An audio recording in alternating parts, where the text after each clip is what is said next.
আসসালামু আলাইকুম সুপ্রিয় দর্শক, কেমন আছেন সবাই? আশা করছি সকলে ভালো আছেন। আজকের ভিডিওতে আমরা কথা বলতে চাচ্ছি সংযুক্ত আরব আমিরাতের ভিসার আপডেট সম্পর্কে। আজকে পর্যন্ত সংযুক্ত আরব আমিরাতের কী ধরনের ভিসাতে এখন বাংলাদেশ থেকে যাওয়ার সুযোগ আছে, কী ধরনের কাজ আপনি সেখানে গেলে বর্তমান পরিস্থিতিতে এখন ভিসা দিয়ে গিয়ে পেতে পারেন, এবং এর পাশাপাশি সাধারণ লেবার ক্যাটাগরির ভিসা খুলেছে কিনা বা কবে নাগাদ খুলতে পারে সে বিষয় নিয়েও কিন্তু কিছু কথা বলার চেষ্টা করব। অবশ্যই ভিডিওটি আপনারা সম্পূর্ণ দেখবেন, বিস্তারিত তথ্য আজকের এই ভিডিও থেকে আপনারা পেয়ে যাবেন। যারা নতুন এসেছেন চ্যানেলটি অবশ্যই সাবস্ক্রাইব করে রাখবেন। আপনারা জানেন প্রতিনিয়ত আমরা সংযুক্ত আরব আমিরাত সম্পর্কে বিভিন্ন ধরনের আপডেট ইনফরমেশনগুলো দিয়ে থাকি। চলুন তাহলে কথা না বাড়িয়ে শুরু করা যাক। ফার্স্ট অফ অল আপনাদেরকে বলি যে দেখেন, সংযুক্ত আরব আমিরাতের সাধারণ লেবার ক্যাটাগরির ভিসার কথা আমরা কিন্তু দীর্ঘদিন ধরে আসলে জানার জন্য বিভিন্ন মাধ্যম থেকে কিন্তু চেষ্টা করে থাকি।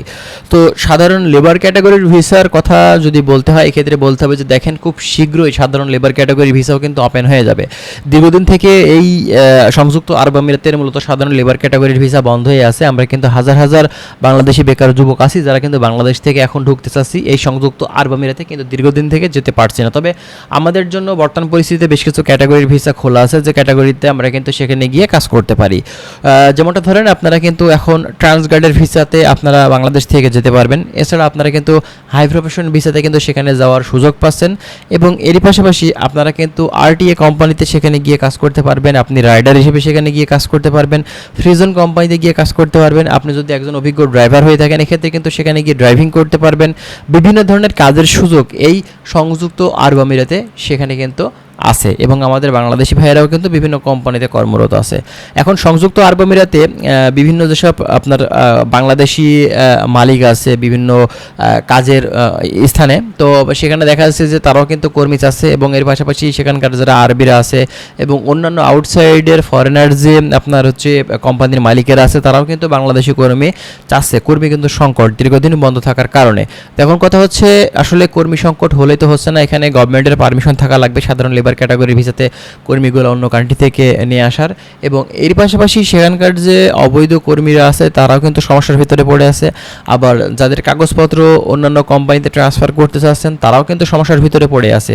বিভিন্ন কোম্পানিতে সুযোগ পাচ্ছেন ভালো স্যালারিতে, বিভিন্ন কোম্পানিতে বিভিন্ন ধরনের সুযোগ সুবিধা পাচ্ছে, কিন্তু আপনার ভিসা ট্রান্সফার করতে পারছে না। এই লেবার ট্রান্সফার হচ্ছে না বিধায় কিন্তু বিভিন্ন ধরনের সমস্যা আমাদের ফরেনার, আমাদের বাংলাদেশি ভাইয়েরা কিন্তু সেখানে বিভিন্ন ধরনের সমস্যা তারা ফেস করছে এই লেবার ট্রান্সফার না করতে পারার কারণে। ঠিক আছে, কিছু কিছু ক্ষেত্রে লেবার ট্রান্সফার হচ্ছে, তবে সেটা কিন্তু খুবই সীমিত পরিসরে। ঠিক আছে, খুবই সীমিত পরিসরে। কিছুদিন আগেও কিন্তু আপনারা দেখেছিলেন যে লেবার ট্রান্সফার হঠাৎ করে 2 দিনের জন্য কিন্তু খোলা ছিল, তারপরে আবারও কিন্তু সেটা বন্ধ হয়ে যায়। তো এভাবে আসলে সাময়িকভাবে খোলাটা কিন্তু আসলেই আমাদের জন্য কাজ হবে না, কারণ আমাদের জন্য লম্বা সময় ধরে যদি আসলে এই কার্যক্রমগুলো যদি খোলা না থেকে থাকে, তাহলে কিন্তু ভাই আমরা সেখানে কোনো ধরনের আসলে সহযোগিতা তাদের মাধ্যম দিয়ে নিতে পারছি না, গভর্নমেন্টের মাধ্যম দিয়ে। ঠিক আছে, তো অবশ্যই আমরা আশাবাদী যে বাংলাদেশ থেকে গভর্নমেন্ট আসলে দুবাই গভর্নমেন্টের সাথে এই বিষয়ে কথা বলবে, ভিসা খোলার ব্যাপারে, আপনার লেবার ট্রান্সফারের বিষয়ে সকল ধরনের বিষয়গুলো নিয়ে তারা কিন্তু কথা বলবে, এবং অবশ্যই অবৈধ কর্মী যারা আছে তাদের হয়তো বৈধকরণ করার ব্যাপারে নিয়েও কিন্তু কথা বলা হবে। তো যাই হোক, আমরা আরও বিস্তারিত তথ্য আপনাদেরকে দেওয়ার চেষ্টা করব। যারা সংযুক্ত আরব আমিরাত সম্পর্কে বিভিন্ন ধরনের গুরুত্বপূর্ণ আপডেট ইনফরমেশনগুলো পেতে চান, অবশ্যই আমাদের চ্যানেলের সঙ্গেই থাকবেন। ভালো থাকবেন, আল্লাহ হাফেজ।